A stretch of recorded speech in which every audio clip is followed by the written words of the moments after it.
Good morning my dear students. चला आज आपण इयत्ता तिसरीच्या मराठीच्या पाठ्यपुस्तकातील पान नंबर 10 वरील आपण समजून घेऊया हा भाग बघणार आहोत. बघा, चित्रे पहा व सांगा. इथे एक चित्र दिलेलं आहे मुलाचं. दिसलं का चित्र सगळ्यांना?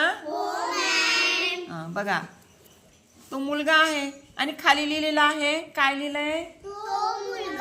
तो मुलगा. छान. त्यानंतर बघा, मुलगी आहे, तिच्या खाली काय लिहिलेलं आहे बघा? नंतरचं चित्र बघा, काय आहे लिहिलेलं? ते झाड. छान, बरोबर. मग आता बघा, खाली एक चित्र आहे. कशाचं चित्र आहे? पंखा. मग पंख्याला काय म्हणणार आपण? तो पंखा. बरोबर. त्यानंतर पुढे खुर्ची आहे. काय म्हणणार आपण? ती खुर्ची. पुढे काय आहे? विमान. बरोबर. मग विमानाला आपण काय म्हणणार? ते विमान. त्याच्यानंतर खाली काय चित्र आहे? फळा. त्याला काय म्हणणार आपण? पुढे कशाचं चित्र आहे? पुस्तक. मग काय म्हणणार आपण पुस्तकाला? सुंदर. आणि नंतर काय आहे? गोष्टीचे पुस्तक. त्याला सुद्धा आपण काय म्हणणार? ते पुस्तकच आहे की नाही.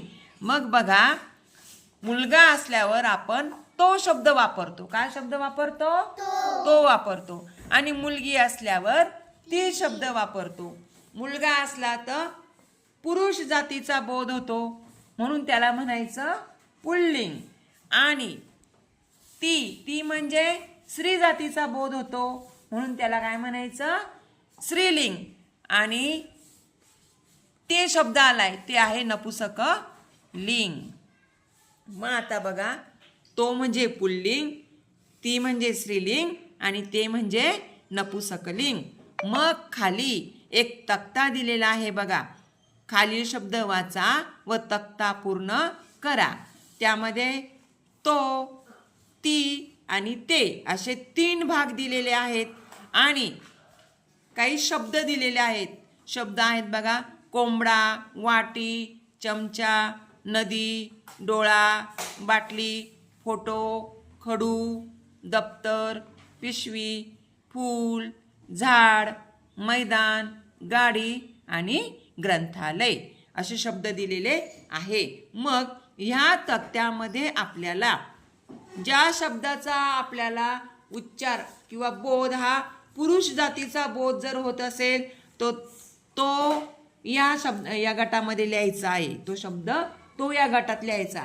आणि ज्या शब्दाचा आपल्याला बोध स्त्री जातीचा होतो तो शब्द आपल्याला ती गटात लिहायचा आहे. आणि ज्या शब्दाचा बोध आपल्याला ते या गटात होतो, नपुसकलिंग असा बोध होतो, तो शब्द ते या गटामध्ये लिहायचा आहे. तर येईल लिहिता? ठीक आहे. मग चला करा सुरुवात लिहायला. आता पहिलं दिलेलं आहे तो कोंबडा.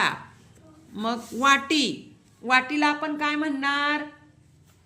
काय म्हणणार वाटीला? ती वाटी. छान. मग वाटी हा शब्द कोणत्या गटात येणार बघा? लिहा मग. ती वाटी लिहा.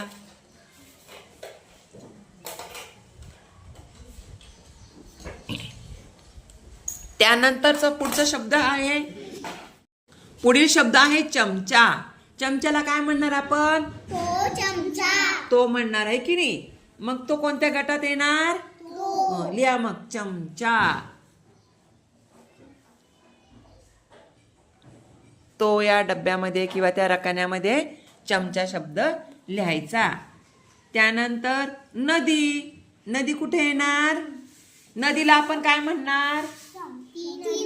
ती नदी. छान. मग लिहा.